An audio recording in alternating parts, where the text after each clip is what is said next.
Assalamualaikum warahmatullahi wabarakatuh. Jumpa kembali dengan ini channel kita. Siapa yang tidak mengenal YouTube? Sebuah platform yang menayangkan video dengan beraneka ragam genre tersebut sangat populer dan menyaingi televisi. Beberapa orang bahkan tidak masalah jika tidak memiliki televisi di rumah, namun harus memiliki YouTube.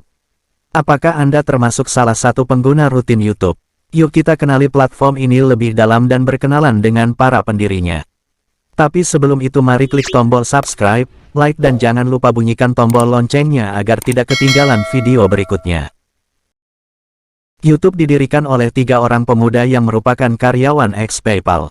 Mereka adalah Steve Chen, Chad Hurley, dan Jawed Karim yang memprakarsai berdirinya YouTube. Mari kita kenali ketiganya lebih dekat lagi, agar kita tahu bagaimana sepak terjang mereka. Chad Hurley. Pria kelahiran tanggal 24 Januari tahun 1977 ini memiliki nama lengkap Chad Meredith Hurley. Ayahnya, Don, adalah konsultan keuangan. Sementara ibunya, Joan Hurley, merupakan seorang guru. Ia tumbuh di Birdsboro, Pennsylvania, Amerika Serikat. Ia merupakan anak kedua dari 3 bersaudara. Kakak perempuannya bernama Heather dan adiknya bernama Brent. Sejak kecil ia menunjukkan ketertarikan yang tinggi terhadap dunia seni. Minat tersebut bahkan cenderung ekstrim. Ia seringkali menggunakan waktunya untuk mendalami melukis, memahat, dan mendesain. Namun minat tersebut secara perlahan namun pasti beralih pada dunia teknologi dan bisnis. Perubahan minat tersebut mengalihkan fokusnya untuk membangun bisnis dan terjun di dunia teknologi. Pada tahun 1992 dan 1994, ia berhasil memenangkan gelar Piala STEP. Ia menyelesaikan studinya di bidang seni jurusan desain grafis dan printmaking dari Indiana University of Pennsylvania, Amerika Serikat. Setelah lulus dari Indiana University, Chad melamar pekerjaan di perusahaan yang baru berdiri dan bergerak di bidang keuangan, yakni PayPal. Chad mendapatkan tugas pertama untuk mendesain logo PayPal sebagai bukti portofolionya. Jika Anda melihat logo PayPal sekarang, itulah logo yang didesain oleh Chad Hurley. Secara pribadi, Chad merupakan orang yang cerdas dan kreatif. Banyak hal mengenai teknologi yang ia pelajari secara mandiri. Bakatnya untuk mengelola bisnis terlihat dengan kemampuannya untuk mengkomersialkan hasil karya-karya seninya. Kemampuan teknologi, insting bisnis yang tajam, dan jiwa seni yang terasa menjadi perpaduan yang indah bagi Chad. Ia memanfaatkan potensinya itu untuk menghasilkan uang secara mandiri. Saat ia kuliah, ia berhasil menjual jasa untuk membangun website, game, dan animasi. Chad merupakan orang yang ramah. Namun demikian, ia tidak mudah terbuka dengan banyak orang. Ia lebih banyak tertutup. Chad adalah orang yang menjadi CEO pertama YouTube. Setelah dibeli oleh Google, Chad memperoleh 694.087 lembar saham Google secara langsung dan 41.232 lembar saham tambahan. Jumlah lembar saham tersebut senilai dengan 345,6 juta dolar pada penutupan perdagangan di tanggal 7 Februari tahun 2007. Pada Oktober tahun 2010, ia mundur dari jabatannya sebagai CEO YouTube. Meski mundur dari CEO, ia menyatakan siap berkomitmen untuk menjadi penasehat YouTube seterusnya. Kepemimpinan YouTube diteruskan oleh Salar Kamangar. Chad dikabarkan menjadi investor utama tim US F1. Ia merupakan salah satu dari anggota ajang balap mobil F1 pada tahun 2010. Namun, tim tersebut pada akhirnya bubar tanpa alasan yang diketahui secara pasti. Chad diberitakan masih ingin terlibat dalam industri F1 melalui tim lainnya. Chad tampaknya memang tertarik berinvestasi di olahraga. Ia dikabarkan menjadi co-owner dari Major Soccer League MLS Football Club dan Los Angeles Football Club. Tidak hanya itu, bisnis di dunia basket pun juga turut ia jelajahi bersama salah satu tim Liga NBA, Golden State Warriors. Untuk kehidupan keluarganya, ia menikah dengan Katie Clark. Ia merupakan putri dari pengusaha Silicon Valley, Jim Clark. Pernikahan mereka menghadirkan 2 buah hati. Steve Chen. Steve Chen merupakan salah seorang pendiri YouTube yang berasal dari Taipei, Taiwan. Ia juga sekaligus mantan Chief Technology Officer (CTO) YouTube. Pria kelahiran tanggal 25 Agustus tahun 1978 ini, termotivasi untuk sukses setelah diramal orang bahwa ia tidak akan pernah sukses. Ia masih ingat betul peristiwa tersebut. Pada usia 6 tahun, ibunya membawa Chen ke seorang peramal. Chen terganggu oleh kata-kata peramal itu dan hal tersebut selalu terngiang-ngiang di kepalanya. Ia tidak terima jika nasibnya harus ditentukan oleh orang lain. Nasib tampak berpihak pada Chen. Pada saat ia berusia 8 tahun, keluarganya berhijrah ke Amerika Serikat. Ia kemudian bersekolah menengah di John Hersey High School, melanjutkan ke Illinois Math and Science Academy. Untuk pendidikan tinggi, ia memutuskan untuk berkuliah di University of Illinois di Urbana-Champaign dengan studi ilmu komputer. Setelah lulus dari University of Illinois, Chen bekerja di PayPal. Ia memang satu kantor dengan Chad. Tidak hanya itu, Chen juga sempat menjadi senior engineer di Facebook. Namun karena ia ingin fokus mengembangkan YouTube, ia pun mengundurkan diri dari perusahaan besutan Mark Zuckerberg tersebut. Pada bulan Juni tahun 2006, Chen dinobatkan sebagai salah satu dari 50 orang yang berpengaruh di masa itu oleh Bisnis 2.0. Perlu diketahui bersama, Bisnis 2.0 merupakan majalah yang membahas perkembangan dunia bisnis di dunia. Penobatan tersebut tidak lepas dari peran Chen dalam membangun YouTube menjadi perusahaan yang memiliki valuasi besar. Setelah YouTube dibeli oleh Google, Chen memiliki 625.366 lembar saham Google dan tambahan 68.721. Jumlah tersebut setara dengan $326 juta pada masa itu. Sebuah nilai yang fantastis. Pada kesempatan berikutnya, Chen kembali bekerja sama dengan Chad Hurley. Kali ini mereka sepakat untuk bersama-sama merintis AVOS System. Perusahaan tersebut pada akhirnya mampu mengakuisisi Delicious dari Yahoo. Pencapaian Chen tidak hanya cukup sampai di situ. Pada tahun 2011, ia dianugerahi kehormatan 15 Asian Scientist to Watch oleh Asian Scientist Magazine. Hebatnya, penghargaan tersebut membuktikan bahwa selain pandai berbisnis, ia juga mumpuni di bidang teknologi komputer. Pada tahun 2016, Chen diketahui meluncurkan situs online yang ia beri nama Nom.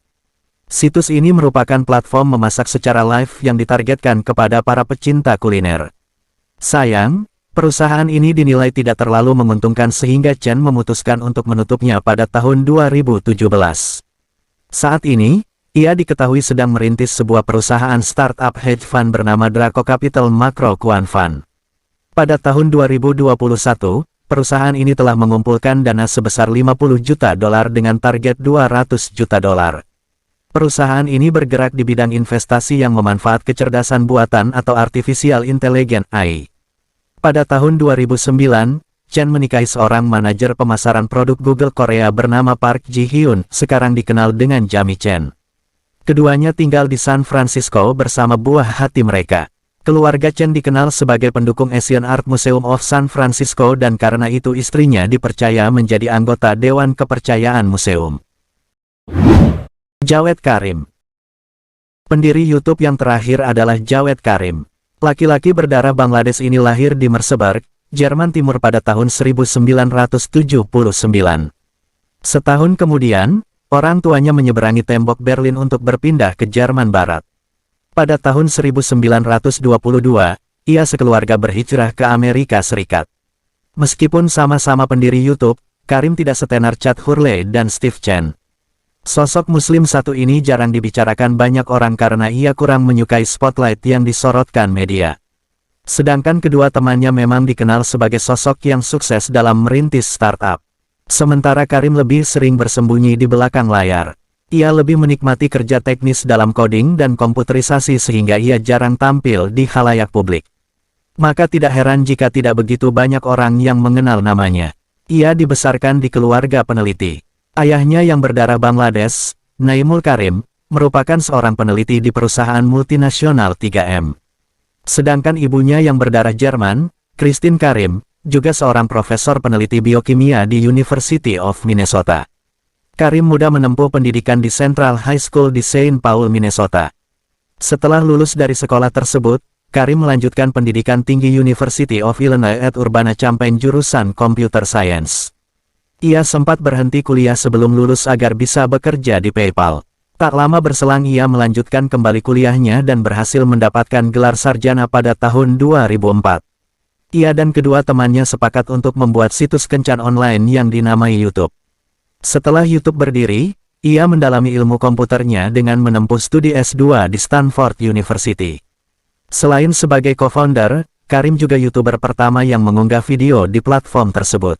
Karim mengunggah video dengan judul Me at the Zoo. Saat itu, ia sedang berada di depan kandang gajah. Setelah YouTube dibeli oleh Google, Karim mendapatkan sebanyak 137.443 lembar saham dengan nilai $64 juta sesuai harga penutupan perdagangan saat itu. Pada tahun 2007, diperkirakan nilai saham yang dimilikinya sebesar $1 miliar. Sebuah angka yang fantastis pertumbuhannya. Saat ini, Karim dikabarkan menjadi salah satu penasehat YouTube. Ia juga mendirikan perusahaan pendanaan yang ia beri nama University Karim Ventures. Lembaga tersebut bertujuan untuk membantu mahasiswa dan alumni dalam mengembangkan bisnis mereka. Chad Hurley, Steve Chen, dan Jawed Karim adalah tiga pemuda yang berani menggapai mimpi. Mereka mampu memadukan bakat, ilmu, semangat, keyakinan, dan kerja keras menjadi sebuah barisan yang rapi untuk mewujudkan harapan mereka sendiri. Mereka yakin pada harapan dan kemampuan diri sendiri. Tidak hanya itu, kemampuan mereka untuk bertahan dalam masa-masa pahit patut diacungi jempol. Mental inilah yang paling dibutuhkan oleh pengusaha. Dan terbukti, ketekunan dan kesabaran mereka mengantarkan YouTube menjadi perusahaan yang besar hingga Google pun tertarik untuk membelinya dengan harga yang fantastis. Jika ada pertanyaan, di mana platform menonton video paling populer saat ini? Jawabannya tentu saja YouTube. Anak perusahaan Google itu kini menjelma menjadi platform berbagi video raksasa yang menjadi rujukan orang-orang untuk berbagi dan mencari konten visual. Namun, tahukah Anda bahwa YouTube awalnya tidak direncanakan menjadi platform video seperti sekarang, melainkan sebuah situs kencan online berbasis video? Jika belum tahu, mari kita bahas sedikit sejarah berdirinya YouTube. YouTube pada awalnya adalah platform kencan online, yang mempunyai slogan, "Nyalakan, lalu jalin hubungan." Itulah slogan YouTube ketika masih diproyeksikan sebagai sebuah situs kencan online berbasis video. Saat itu, YouTube masih dalam bentuk versi beta. Entah disengaja atau tidak, secara administrasi YouTube terdaftar pada tanggal 14 Februari tahun 2005, bertepatan dengan perayaan Hari Kasih Sayang. Platform yang awalnya bermarkas di sebuah ruko di San Mateo, California itu didaftarkan oleh tiga pemuda, yakni Steve Chen Hurley, Chad Hurley, dan Jawed Karim. Tapi, keinginan menjadikan YouTube sebagai platform kencan online tampaknya tidak berjalan mulus. "Kami pikir kencan akan menjadi pilihan yang jelas," kata co-founder YouTube Steve Chen Hurley, dalam acara SXSW pada 2016 lalu. Situs kencan online YouTube hanya dikunjungi segelintir orang. Mereka pun sampai memasang sebuah iklan di platform periklanan Craigslist dengan menawarkan $20 AS bagi siapa saja yang mau mengunggah video mereka di YouTube. Video tersebut harus menceritakan bagaimana pasangan yang mereka inginkan. Hasilnya, tidak ada satupun yang tertarik. Hal itu membuat tiga pemuda ini mulai bingung dan menimbulkan pertanyaan, mau dibawa kemana YouTube ini? Disinilah titik baliknya, mereka mengubah strategi. Mereka membuka pintu selebar-lebarnya. Siapapun bisa mengunggah video apapun di YouTube. Prinsip yang digunakan masih sama, menyediakan wadah dengan antarmuka interface yang sederhana agar orang yang tidak terlalu melek teknologi pun bisa mengunggah video di YouTube. Video pertama yang diunggah di YouTube berjudul Me at the Zoo, Aku di Kebun Binatang. Sesuai judulnya, video berdurasi 19 detik tersebut menampilkan salah satu co-foundernya, yaitu Karim saat di Kebun Binatang San Diego Zoo. Di depan kandang gajah, Karim menceritakan apa yang dilihatnya. Video tersebut diunggah pada tanggal 23 April tahun 2005. Setelah dirilis secara beta pada bulan Februari, YouTube resmi diluncurkan kepada publik pada tanggal 15 Desember tahun 2005. Saat itu, YouTube didirikan sebagai perusahaan angel funded, atau didanai oleh individu angel investor yang kaya raya. Sebulan sebelum dirilis, tepatnya pada bulan November tahun 2005, perusahaan pemodal Capital Venture, Sequoia Capital berinvestasi sebesar $3,5 juta AS. Sejak berganti strategi, ada lebih dari 2 juta video yang ditonton di YouTube saat itu. Pada Januari tahun 2006, penonton YouTube melonjak tajam hingga 25 juta penonton. Jumlah video yang beredar di situs juga melesat hingga lebih dari 25 juta video pada Maret tahun 2006. Melihat pertumbuhan yang kian positif, Sequoia dan Artist Capital Management menanamkan modal tambahan 8 juta dolar AS kepada YouTube pada April tahun 2006. Semakin hari, jumlah video yang diunggah terus naik. Seiring popularitas yang kian meroket, YouTube mulai menghadapi masalah baru. Mulai dari fasilitas di mana mereka butuh lebih banyak komputer, hingga koneksi internet broadband yang lebih mumpuni. Selain itu, YouTube juga mulai menghadapi masalah hak cipta, di mana banyak media memprotes karena video yang diunggah adalah hak milik media. Meskipun sudah mendapat investor, namun, kenyataannya tetap tidak cukup mengatasi masalah. Belum lagi, YouTube saat itu belum bisa mengkomersilkan produknya dengan maksimal. Akhirnya, Karim DKK berpikir untuk menjual YouTube. Bulan Oktober tahun 2006, perusahaan teknologi Google resmi membeli YouTube senilai 1,65 miliar dolar AS. Ini menjadi tonggak sejarah baru bagi YouTube. Belanja tersebut adalah akuisisi terbesar kedua Google saat itu. Sebelumnya, Google juga punya platform berbagi video sendiri bernama Google Video. Tapi, platform tersebut gagal membuat trafik yang banyak seperti yang dihasilkan YouTube. Akuisisi dilakukan setelah YouTube menyepakati perjanjian dengan perusahaan media untuk menghindari tuntutan hukum atas pelanggaran hak cipta. Setelah proses akuisisi rampung, YouTube beroperasi secara independen dengan para co-founder dan 68 karyawan di bawah naungan Google. Operasional YouTube kemudian merambah ke lebih banyak negara di dunia. Pada tahun 2007, CEO YouTube, Eric Schmidt memperkenalkan sistem lokal YouTube di mana tampilan antarmuka akan dapat disesuaikan dengan masing-masing negara operasionalnya. Sebelum diakuisisi Google, YouTube menggunakan model bisnis berbasis iklan dengan penghasilan 15 juta dolar AS per bulan saat itu.